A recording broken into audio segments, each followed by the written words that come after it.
What's up? This is Chris from Campr showing off our 2014 Ram Promaster conversion. So this is a diesel vehicle. We have a passenger side sliding door window installed. It's just a fixed window here for adding some light into the build. Open up the side door and here it is. There's little bits of green tape everywhere just so that we know where to do some touch-ups. So just ignore those for the time being. So immediately under the passenger seat here is the Webasto diesel heater. We'll come up into the main area and turn on the lights. So there's two separate lighting zones. The first one is under the cabinets. So two lights there. And the second lighting zone is just the main lighting zone. So there are four LED pot lights there. I'll go ahead and turn all of those on. And then you also have a LED pot light over the bed on this touch switch. It's also dimmable. And we have the ambient under cabinet lighting as well on a touch dimmer switch. So there's one there and one under this cabinet as well. Right here is the thermostat for the Webasto heater. You have an outlet here, an outlet here, USB outlet right there for charging your USB electronics, and then a battery monitor right here.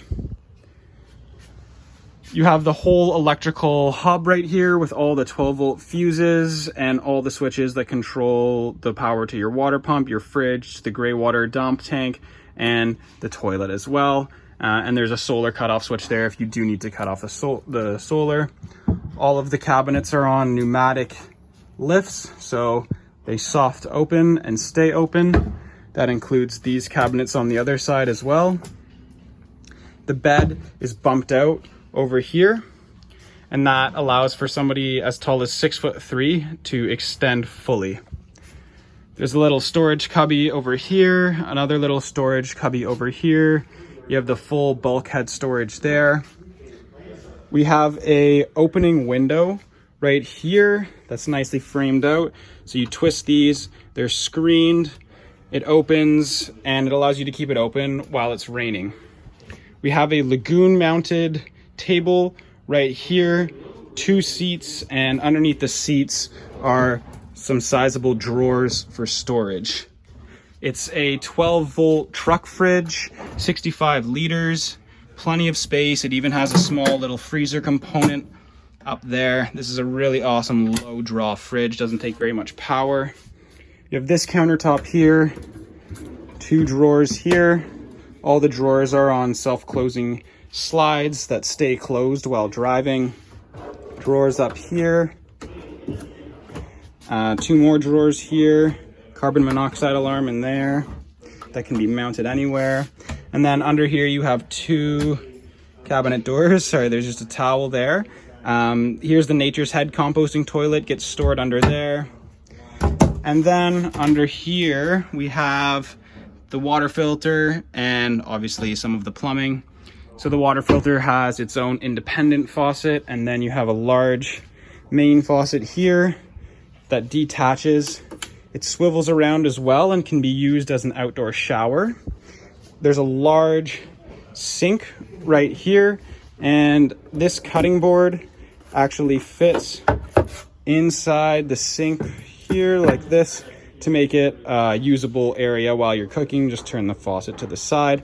And if you do need more counter space still, this flips up and becomes additional counter space so that you get a really long counter.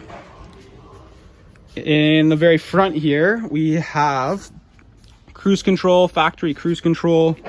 This seat is a heated seat. The full Uconnect system with Bluetooth, display, everything like that.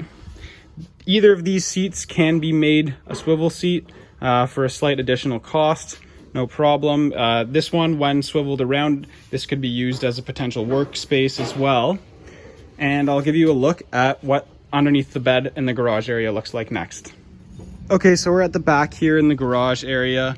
So immediately you have a light switch here that controls an under the bed light. There's an outlet as well if you want to do anything outdoors. Here's the water fill port. It's a gravity fill port, so you just insert a hose there, or you can get a funnel and fill it up with a jug. Over here you have the AC breaker panel for the outlets. You have the whole water system. So there's a 2.5 gallon hot water heater, and you can access the knob from the front, which is why it's open. You have a 20 gallon freshwater tank and a 13 gallon gray water tank, and a SureFlow bypass pump up there.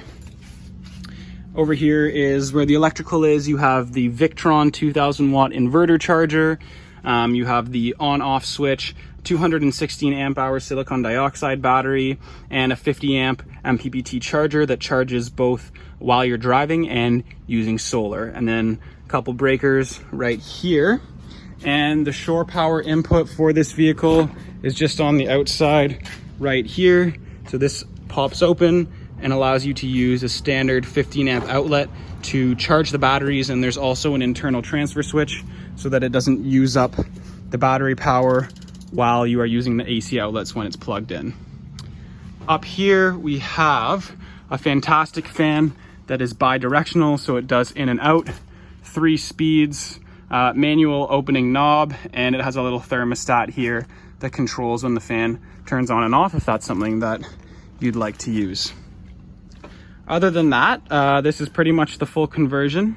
If you have any questions, please don't hesitate to reach out. Thanks so much for tuning in.